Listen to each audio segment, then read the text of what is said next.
Une équipe d'archéologues de l'Université de l'Oregon a découvert dans le sud de l'État l'un des plus anciens sites d'occupation humaine connus en Amérique du Nord. Dans une grotte sèche du centre-sud de l'Oregon, des chercheurs ont sorti de la terre quelque chose qui, selon l'histoire officielle, ne devrait pas exister. Ils l'ont envoyé une première fois au laboratoire. Le résultat qui est revenu semblait impossible. Alors ils ont recommencé avec un autre échantillon sur une autre machine. La datation est revenue, puis elle est revenue encore, puis une troisième fois, et chaque résultat pointait vers la même conclusion dérangeante. Celui qui avait laissé cela derrière lui se tenait sur le sol américain, des milliers d'années avant la date à laquelle l'histoire affirme que des êtres humains étaient ici. Et ceux qu'ils ont ensuite mis au jour ne se contentent pas de réécrire les manuels, cela les réduit en cendres. Pendant la plus grande partie du XXe siècle, tous les manuels américains répétaient la même petite histoire bien ordonnée. Les premiers humains à atteindre ce continent étaient appelés les Clovis, du nom d'un site du Nouveau-Mexique où leurs outils de pierre distinctifs avaient été découverts.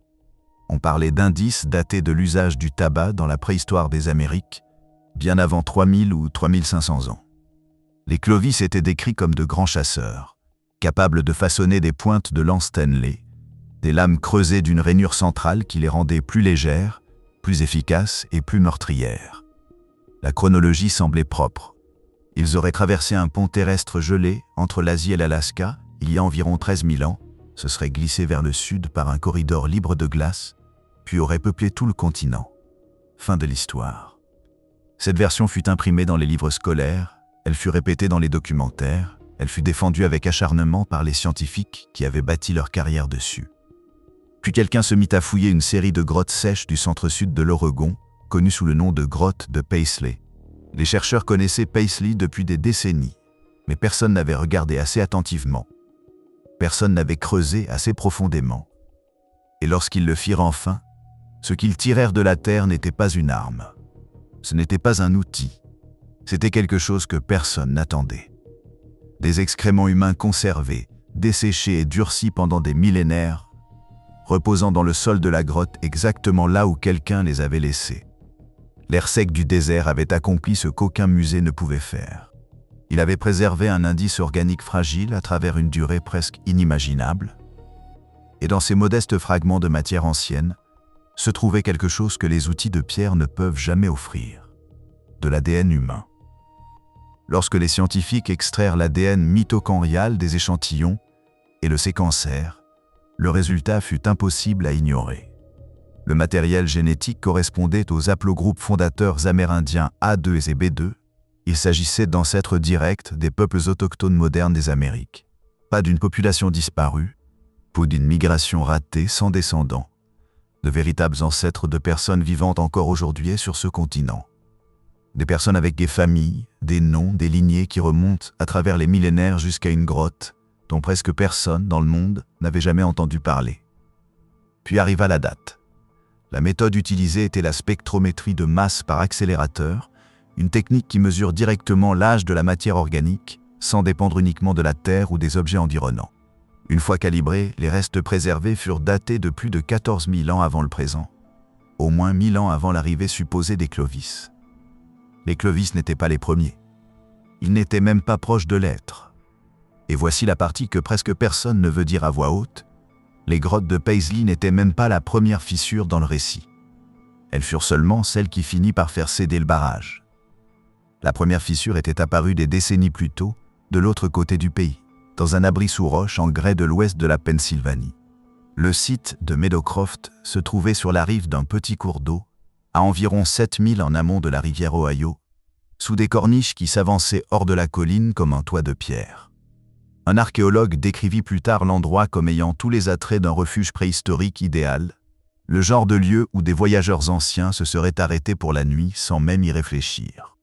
En 1955, un historien local nommé Albert Miller plongea la main dans un terrier de marmotte sur la propriété, retira une poignée de terre et en sortit des artefacts qui n'auraient pas dû se trouver là.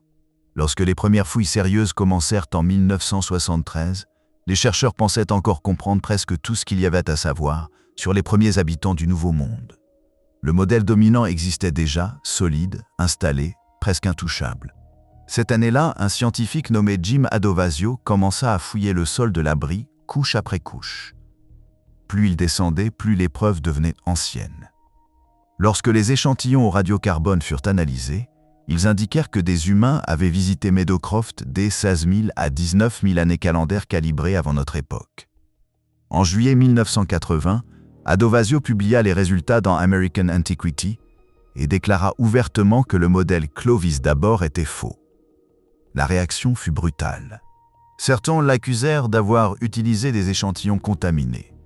D'autres ignorèrent totalement l'article. Des chercheurs finirent même par donner un nom à cette résistance. Ils l'appelèrent le syndrome de primauté Clovis, décrivant sa défense persistante comme anachronique et inutile. Une enquête menée auprès d'archéologues en activité montra que, même aujourd'hui, seulement 38% acceptaient les dates d'Adovasio. 38% restaient incertains. Les autres les rejetaient encore franchement. Ainsi, lorsque les grottes de Paisley arrivèrent dans le débat, le terrain était déjà fissuré. Paisley rendit simplement impossible de détourner les yeux. Et à environ 70 000 de Paisley, dans un endroit que presque personne ne connaissait, le coup suivant était déjà en train de venir. À environ 70 000 de Paisley, près de la petite ville de Riley, dans le comté de Harney, se trouve l'abri sous roche de Rimrock Draw. L'archéologue Patrick O'Grady, de l'Université de l'Oregon, y fouille depuis 2011. Au début, le site livra quelques artefacts, des éclats d'obsidienne, un outil de pierre polie, des fragments posés devant la paroi rocheuse. Rimrock Draw ne livrait pas d'ADN, il livrait des outils de pierre, des os d'animaux et une chronologie inscrite dans la cendre volcanique. L'indice le plus important était une couche de cendre blanche enfouie dans le sol comme un repère. Les scientifiques l'identifièrent comme provenant d'une éruption précise du mont Saint-Helens, datée d'environ 15 400 à 15 600 ans. Tout ce qui se trouvait sous cette cendre devait être plus ancien. Tout ce qui se trouvait au-dessus était plus récent. C'était une horloge naturelle, imprimée dans la terre par un volcan situé à plus de 1000 milles. Sous cette couche de cendre, l'équipe commença à extraire des preuves qui ne devraient pas exister. 27 petits fragments d'émail dentaire furent tamisés dans le sol. L'un appartenait au chameau d'hier, une espèce qui parcourait autrefois l'Amérique du Nord pendant la dernière période glaciaire. Un autre appartenait à Bison inticus, ancêtre plus grand et plus massif du bison américain actuel. Ces deux espèces étaient éteintes depuis des milliers d'années. Et pourtant elles étaient là, enterrées dans la même terre, sous la même cendre. Puis vint l'outil. Dans la même couche, l'équipe trouva un instrument de pierre fait de calcédoine orange, une forme vitreuse d'agate qui capte la lumière. Il avait plusieurs bords fonctionnels, un tranchant courbe, un bord plat pour racler, un bord dentelé usé et poli par un usage intensif. Patrick O'Grady le compara plus tard à une sorte de couteau suisse primitif. Les dents de son bord étaient polies par des années de travail. Ce genre d'usure ne se développe pas en une semaine ni en un mois. Il se forme au fil d'une vie. Celui qui possédait cet outil l'avait transporté, affûté, réaffûté, utilisé et réutilisé, jusqu'au jour où il fut posé là et jamais repris.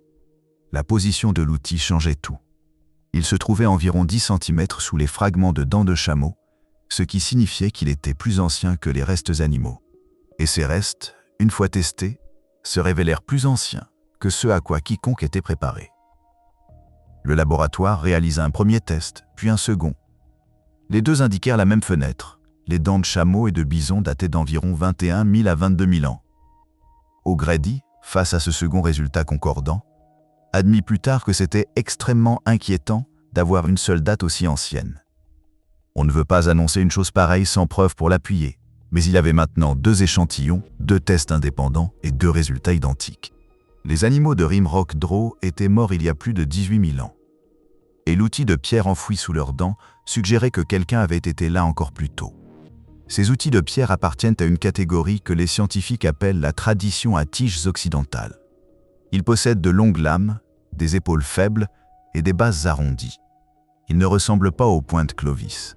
Ils ont été fabriqués par d'autres mains, selon d'autres traditions, peut-être venus d'un tout autre horizon. Ils précèdent le style Clovis de plusieurs milliers d'années.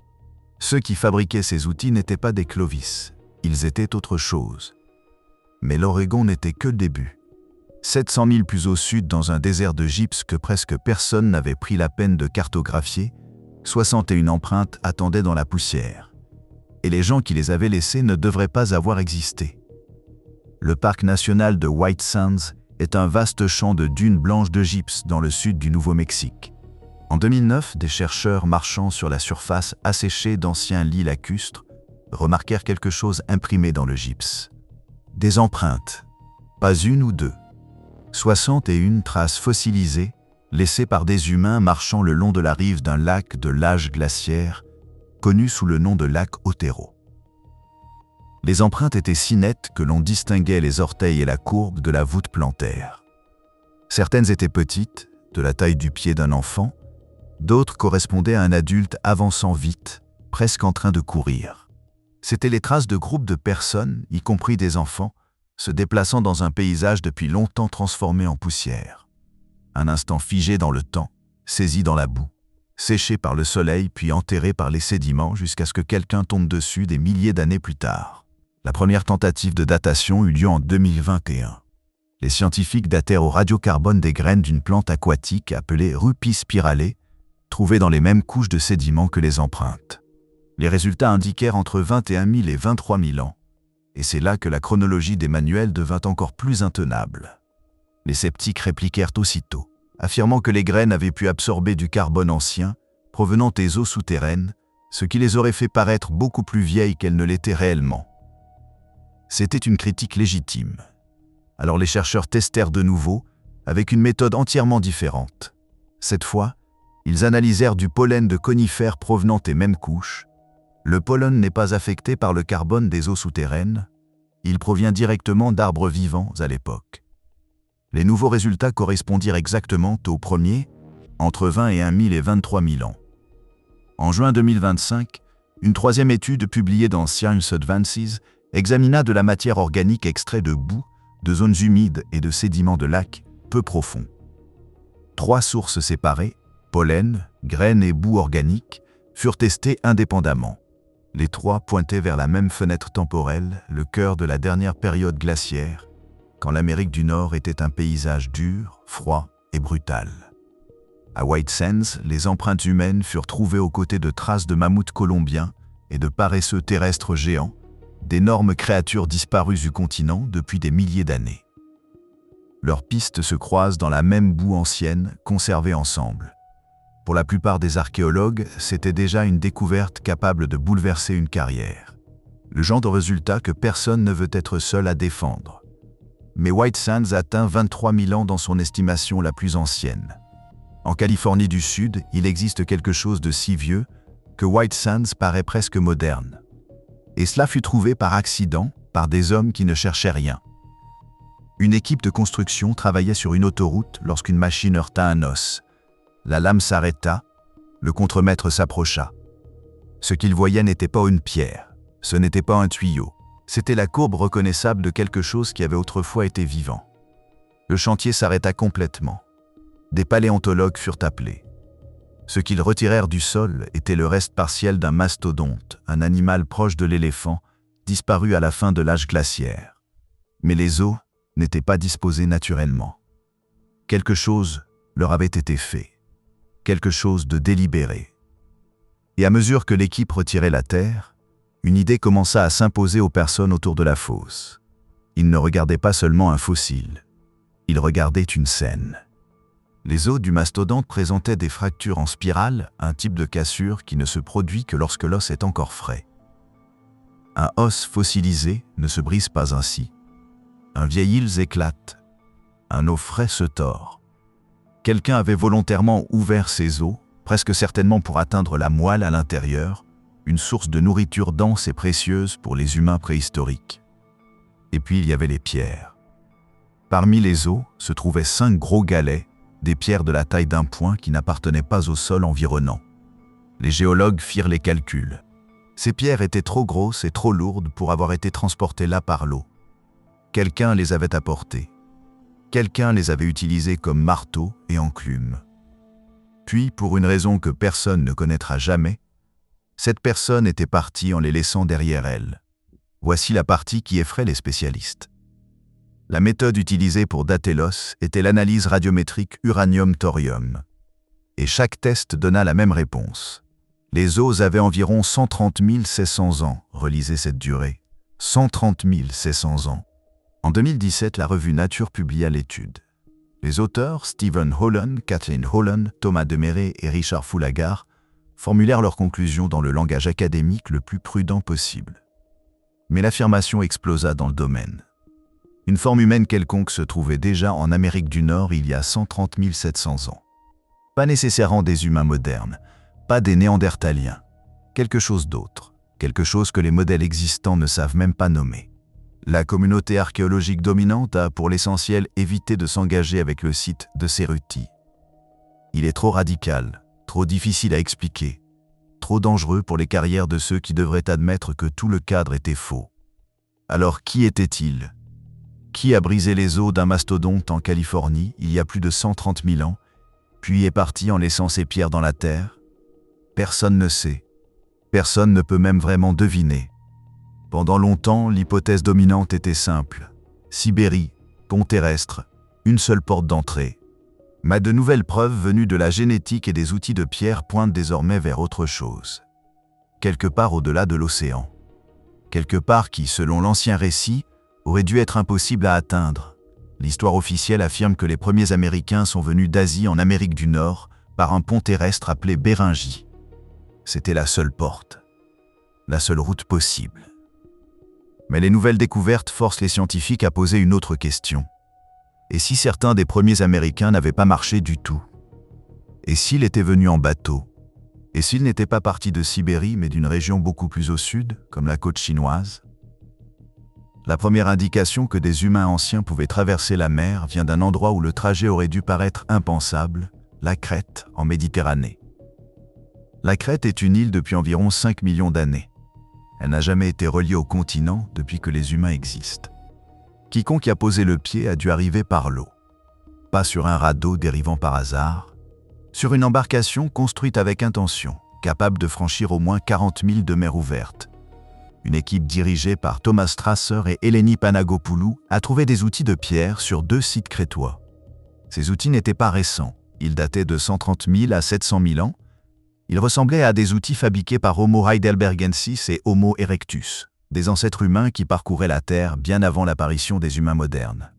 Si ces êtres anciens étaient capables de construire des embarcations et de traverser la Méditerranée, alors l'idée selon laquelle les premiers humains ne pouvaient pas naviguer en mer ouverte s'effondrait. L'un des membres de l'équipe l'a résumé clairement. Si des humains anciens pouvaient circuler en Méditerranée avant 130 000 ans, alors ils pouvaient franchir d'autres étendues d'eau. Cette découverte ouvrait la porte à une réévaluation de presque toutes les hypothèses sur les migrations humaines anciennes. Puis vint la génétique, et c'est là que l'image commence vraiment à se courber. Des chercheurs étudiant une lignée d'ADN mitochondrial appelée D4H ont retracé son origine jusqu'au nord de la Chine côtière. Les données ne montraient pas une seule migration vers les Amériques. Elles indiquaient 2 trajectoires distinctes, 2 voyages différents effectués par 2 groupes à 2 époques très éloignées. La première vague serait arrivée il y a environ 26 000 ans. Ces personnes auraient probablement longé les côtes en bateau depuis la Chine vers le Japon, puis le long du Pacifique. Elles ne traversaient pas un pont terrestre gelé. Elles passaient d'un camp côtier à l'autre, suivant la nourriture, les marées, les poissons, les coquillages et les oiseaux marins. Leur voyage fut lent. Il dura peut-être des générations. Mais il fonctionna. La seconde vague serait venue environ 15 000 ans plus tard par la route terrestre de la Béringie. C'est ce groupe qui est le plus souvent associé aux migrations tardives et aux populations de l'époque Clovis, que les archéologues croyaient autrefois être les toutes premières d'Amérique. Il semble maintenant qu'elles ne l'étaient pas. Elles étaient des arrivantes tardives, empruntant un chemin que d'autres avaient déjà parcouru par la mer. Et voici ce qui bouleverse tout. Des techniques semblables de taille de la pierre ont été retrouvées en Chine, au Japon et dans les Amériques. Des manières comparables de façonner la pierre, des types de lames proches, des conceptions semblables de pointe. Ce n'est pas une simple coïncidence, c'est une piste. Et cette piste remonte vers la Chine côtière. La petite histoire bien rangée que l'on nous avait enseignée, celle qui commençait avec Colomb, puis reculait discrètement jusqu'au Clovis, s'est effondrée. Les premiers Américains n'étaient pas ceux que nous pensions. Ils ne sont pas arrivés quand nous le pensions. Ils ne sont peut-être même pas arrivés de la manière que nous imaginions. Les empreintes de White Sands, les os brisés de Cerutti, l'outil de Rimrock Draw, l'ADN des grottes de Paisley. Tout cela pointe vers la même vérité inconfortable. L'histoire des êtres humains sur ce continent est bien plus ancienne, bien plus étrange et bien plus complexe que beaucoup ne voulaient l'admettre. Et quelque part, dans la terre d'un endroit où personne ne fouille encore, la prochaine découverte attend déjà. Alors, qui étaient les personnes qui ont ouvert les os d'un mastodonte en Californie il y a 130 700 ans? Donnez votre théorie dans les commentaires, parce que la réponse officielle est simple, personne ne le sait. Si cette histoire vous a frappé comme elle nous a frappé, cliquez sur la prochaine vidéo à l'écran, aimez cette vidéo et abonnez-vous à la chaîne. Le prochain chantier de fouille est déjà en cours. Et lorsqu'il émergera, nous serons là pour vous expliquer ce qu'ils ont trouvé.